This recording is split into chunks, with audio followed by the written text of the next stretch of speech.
Hey, welcome back to the channel. I'm Danny Lashing, one half of Parlay 8, and we are in my craft room. We're going to be going over some 1670 style breeches today.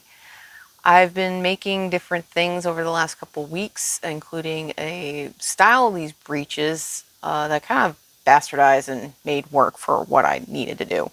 I also recently had an order for slops, so I did slops, and then in the middle of this, I was like, I need a pair of breeches for myself. I'm going to go over what I am starting with, what I'm going to kind of explore, so there may be some cussing I might have to bleep out. So, um, and I got to deal with the dogs.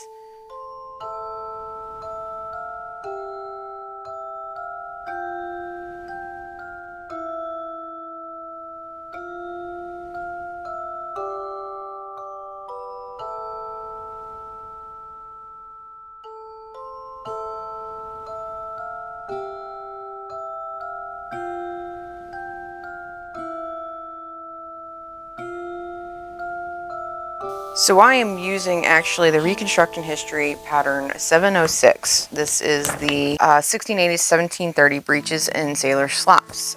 There are several different styles within these. They have the museum style breeches, the contract breeches, contract slops, and museum style slops. All four styles come in the same pattern. I am using the early breeches museum style, so that's the black line, and I'm cutting these to a size 32. That's not my hips or my waist size, but I had found when I tried to do these originally that I cut with what was in my size, and they were massively big on me.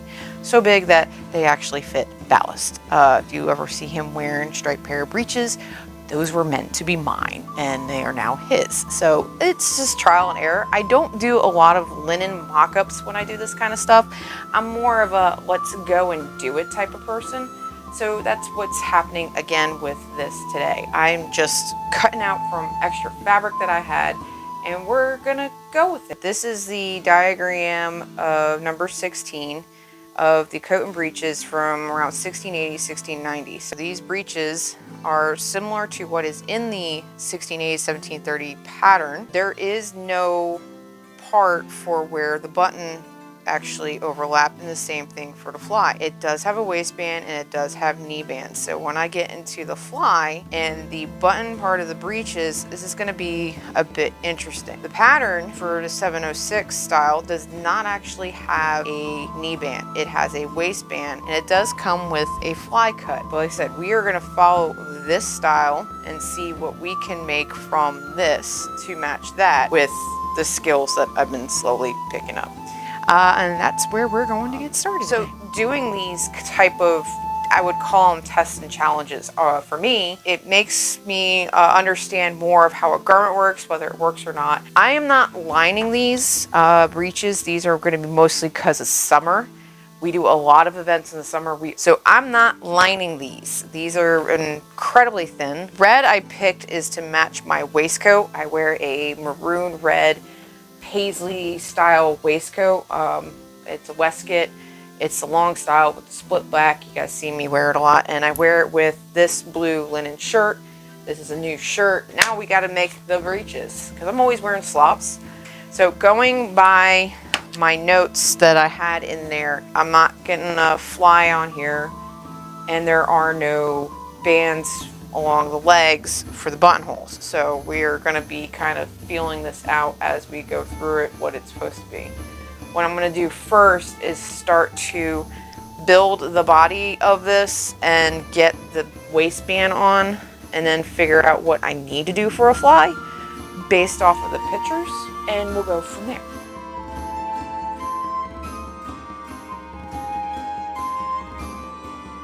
This is what I call my pink lady. She is my major workhorse. It is a brother. Actually, it's a Project Runway limited edition Innovis 40. I think it's pink. I hate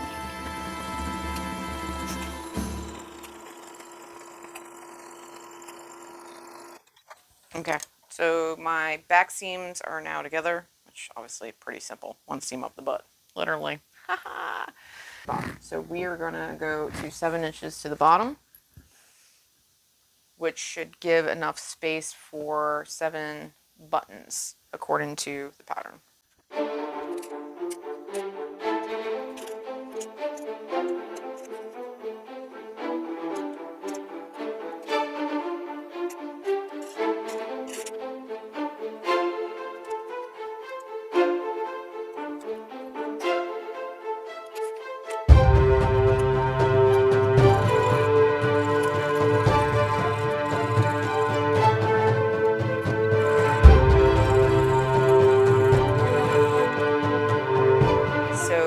waistband, they are telling us to make a large one and stitch to be able to start gathering.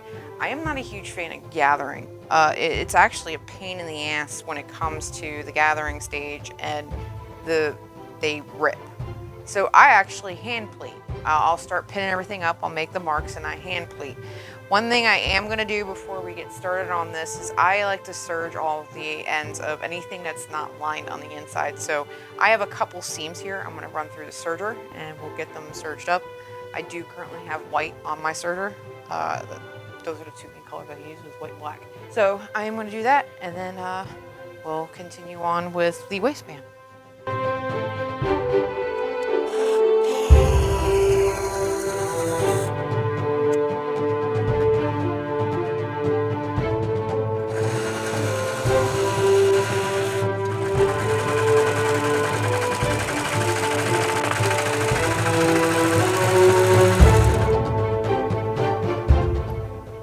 Okay, so let's just go over what I have done here. I got the back seam done, side seam done at 7 inches from the bottom. I have also gone and serged it so it won't last with the wear and tear from being worn out with the guys. And next we are going to work on the waistbands, which is what these two are. And I'm overstepping two dogs that are laying at my feet, if that's what you're wondering what the hell's going on over here.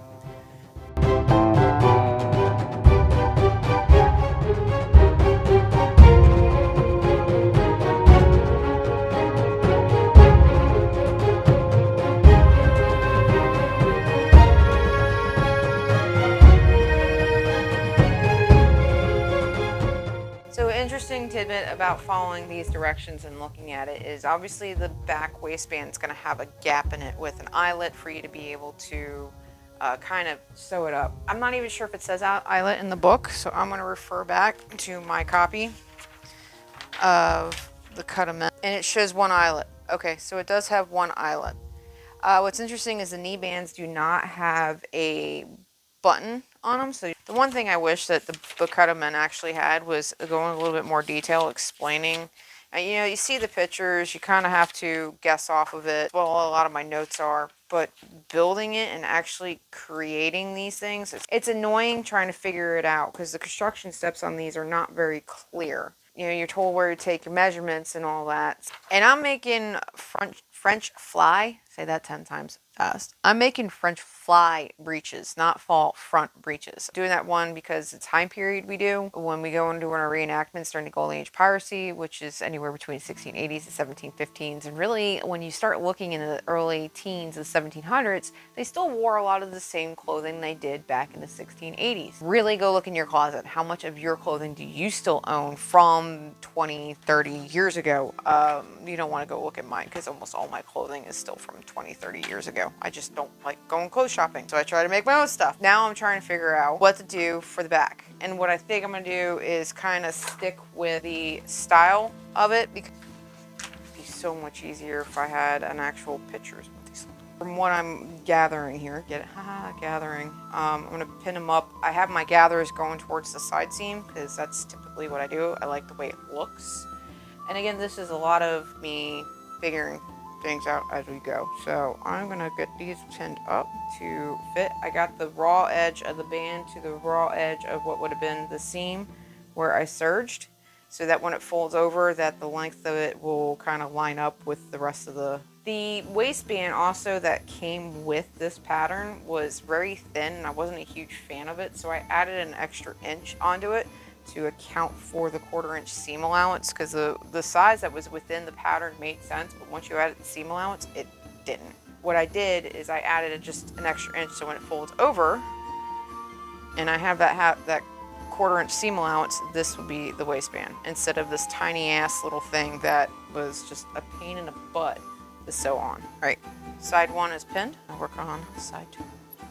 So that's all pinned and it's ready to be sewn on there. I do have the band pinned to the right side, although with this pattern, with this fabric, right side and wrong side look the same, so pay attention to where your raw seams are at this point.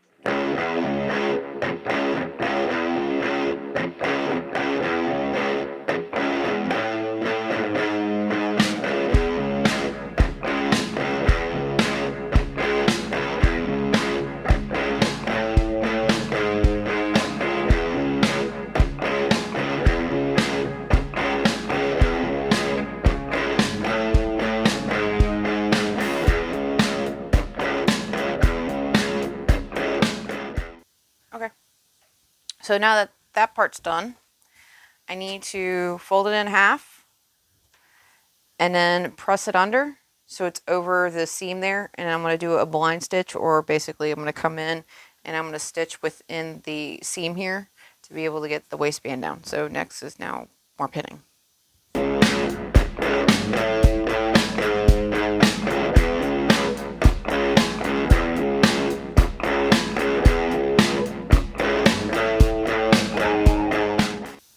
So I'm all pinned. My back's got its edge, obviously coming right up to it. So I am ready to sew it down. And yes, the lines are different than what is going on with my cloth, but that's what I want. And it's with the grain still. So.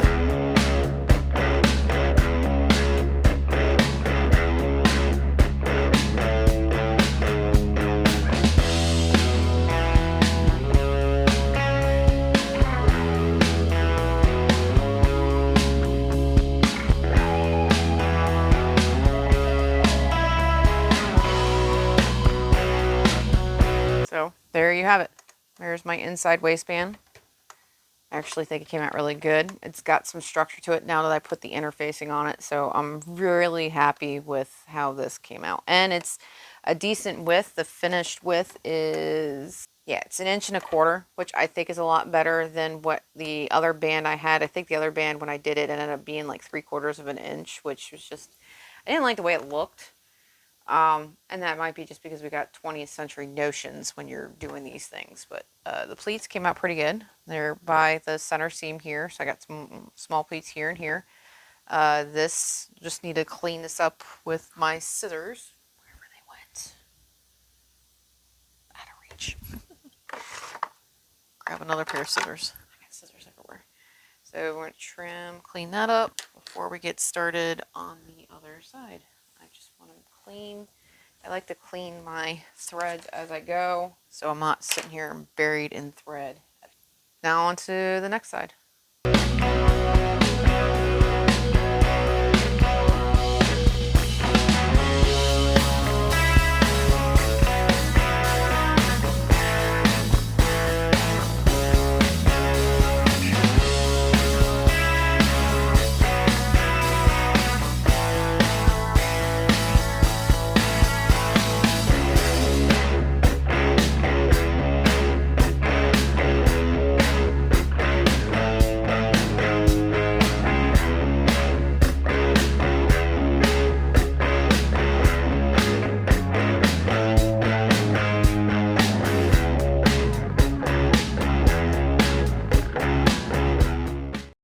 So we have successfully put on our waistband.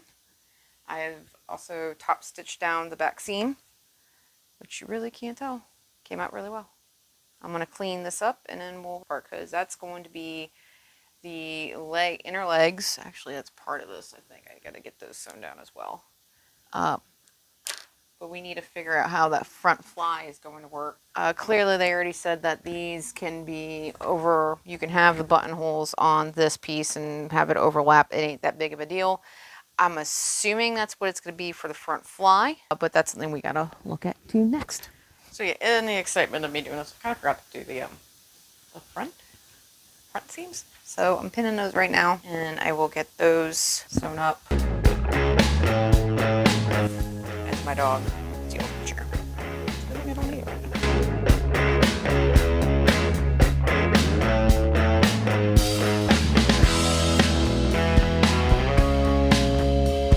So what I'm going to do is I'm going to sew it up to the crotch. So what you see here is that's the center back seam that I just top stitched down to. And then you got the overlap here for the seam allowances, obviously, with putting it together. So what I'm going to do is I'm actually just going to join it at the tip, so that when I'll sew it up to this center seam, and then from the center seam here, I'll do separately to keep it together. And then from there, possibly, this will create the fly we need for the front fly. I don't know if I need a front fly that literally goes that far down. So what we might end up doing is maybe sewing up some of this to a point and then creating a fly that way. But what I'll do is I'll do the front seams here, and then I will actually hem, since I'm not doing any button, since it's not gonna have any flaps. what I'll do is I'll sew that, and then I'll hem this, the opening piece.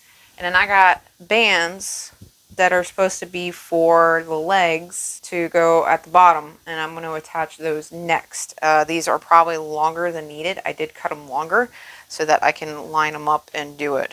Look at the bands and then kind of stare at the front fly and figure out how that works.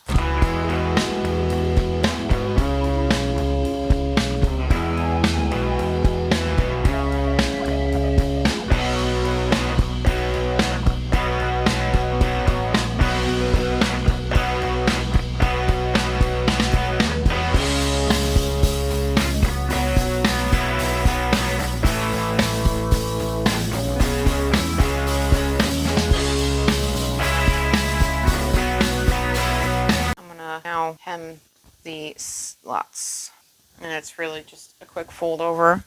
And like I said before, because I got lines on these, it makes it a lot easier to do. So I'm going to finger press and turn it twice so the raw edges are covered and we don't have to worry about it unraveling when we're wearing them.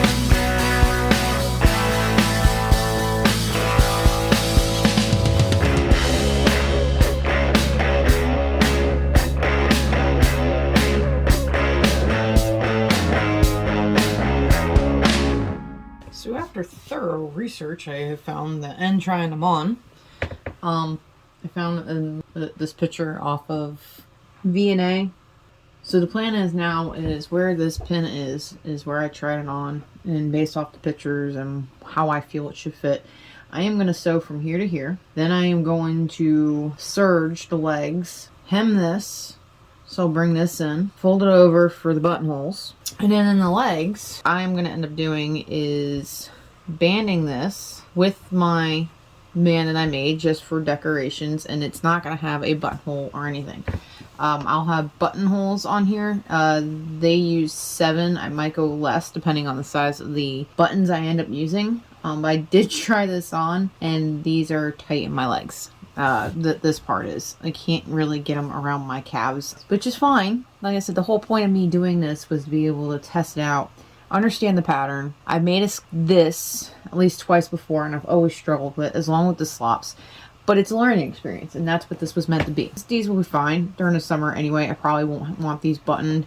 I would want to leave them open for the most part. Ballast doesn't button his bottom ones. To make point of the length on these go right below my knees, which is what the idea is. I use the museum length. The ones that Ballast wears are the contract length. For our height difference, I think the length was perfect. In the future, what I would do is I would actually make this these would have to be a little bit bigger, which means that this seam, the inseam, would just need to be taken out a little bit, because down the length, this side, they actually fit fairly well. So that's what I'm going to do to finish these up.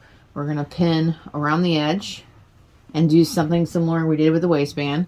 And then the waistband, we're going to hem it out and give me places for buttons.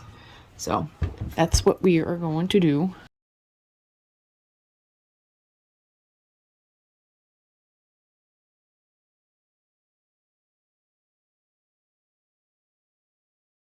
I'm going to pin up the other side, and then we'll get to sewing all those parts and pieces. And we're going to sew the crotch piece, as I said. I'm going to hem this under and get ready for buttons. We hope you liked this week's video, and if you did, please hit the like below. Make sure to join Lashing and Ballast on their next adventure for weekly updates. And don't forget to hit the subscribe for more content and that bell to be notified every time we upload a new video.